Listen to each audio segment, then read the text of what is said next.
O banqueiro sempre foi um personagem bastante imperceptível para algumas pessoas, até por ele não ser muito explicado ou pelo jogo não mostrar tanto ele na história. E ok, a diferença entre mistério e desconhecido é que o mistério excita a investigação, e por muitas vezes o banqueiro pode parecer apenas um personagem desconhecido e não misterioso. Mas e se eu te dissesse que é exatamente isso que ele procura? Aproveitar de seu próprio fator apático e anônimo para nunca levantarem suspeitas de qualquer coisa sobre ele. E também é exatamente por causa do banqueiro ser um personagem tão discreto que poucos sabem o seu real e obscuro passado.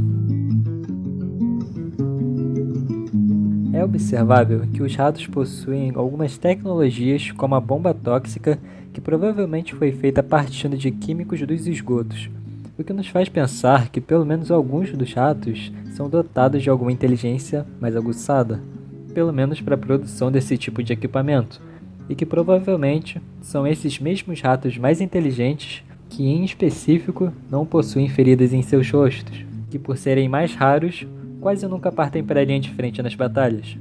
Mas você pode estar se perguntando, de onde surgiu toda essa inteligência? E isso pode ter sido obra do rei, que há um bom tempo atrás tenha feito experimentos com os ratos para que assim eles pudessem trabalhar contra o Minion em sua futura invasão. E invasão essa que muitos não sabem, mas que um dos ratos mais inteligentes acabou sobrevivendo amargamente com a memória de ter visto toda sua família e conhecidos serem estudados e feitos de cobaia em experimentos por 8 anos longos pela resistência, e agora serem eliminados friamente por um guerreiro do rosto sujo que não falava uma palavra sequer.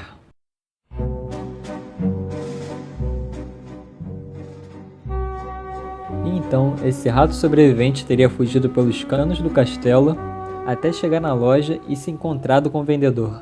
Mas ao invés do vendedor expulsar ou atacar ele, como normalmente os humanos faziam, parecia estranhamente que o vendedor de alguma forma já estava esperando por ele. Então o vendedor pegou uma moeda do balcão, deu para o rato sobrevivente e perguntou se ele sabia o que era aquilo. O rato, apesar de não saber muito bem, já tinha ouvido falar sobre o dinheiro, mas com certeza não da forma como o vendedor se expressou naquela noite. A moeda é o símbolo da confiança, meu caro, disse o vendedor. Você acha que se todo mundo morresse após a invasão do feiticeiro, ou se todo mundo decidisse não acreditar mais no valor desse pedaço de metal, ele valeria tanto quanto vale hoje?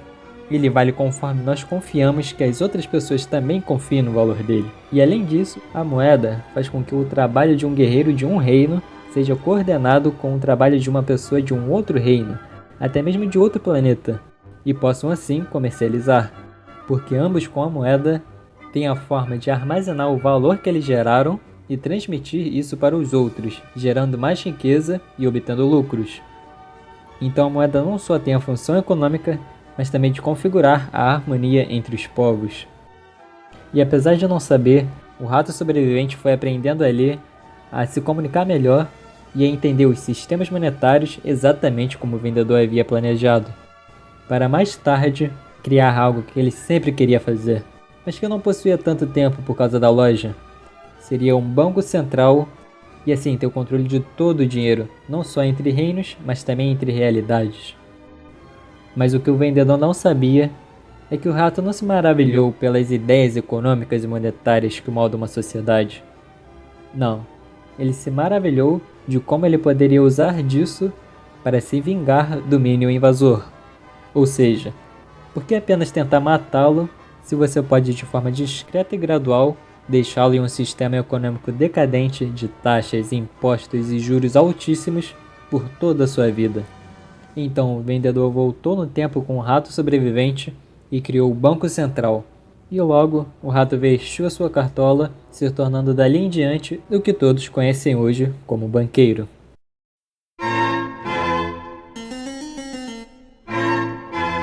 E o tempo passou e pequenos bancos de outras realidades começaram a surgir.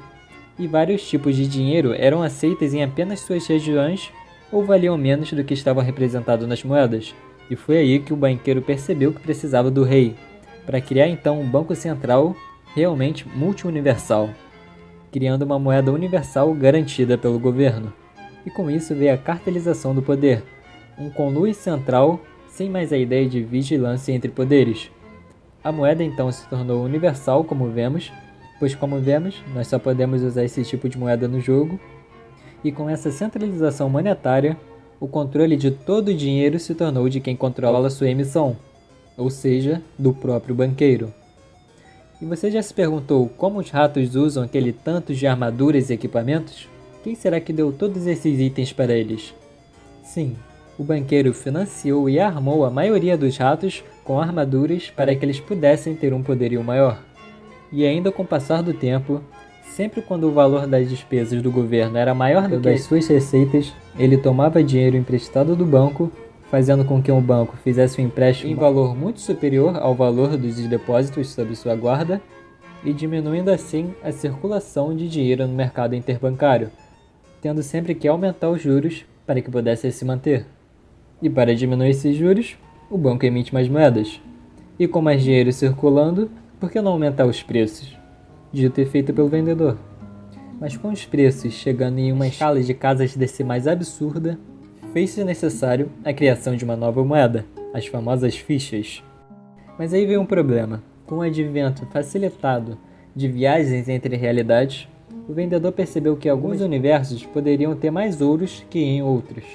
E assim, algum espertinho poderia pegar muito ouro em um universo que ele não fosse tão raro e revender em um universo que ele valesse muito. E é por isso que o vendedor declarou que não podemos transformar o ouro em fichas, ou vice-versa. Mas o ponto é que as altas taxas e impostos vão ser cada vez mais implantados e tolerados, e itens cada vez mais caros, essências vendidas por 500 até 700 fichas por causa da inflação. E você pode ver isso como uma má administração, ou até por uma falha intrínseca ao sistema de um banco central. E ok, mas eu vejo que além disso, tudo isso sempre fez parte exatamente do que o banqueiro planejava desde o início, sempre exercendo contra nós a sua velha e longa vingança. Os atos, os atos, os atos.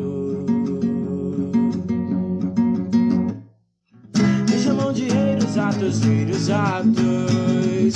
Meu cálice é feito de barro, mal moldado e inacabado. Me chamam de rei dos atos, filhos atos. Minha comida é lava, minha bebida é água, água infectada.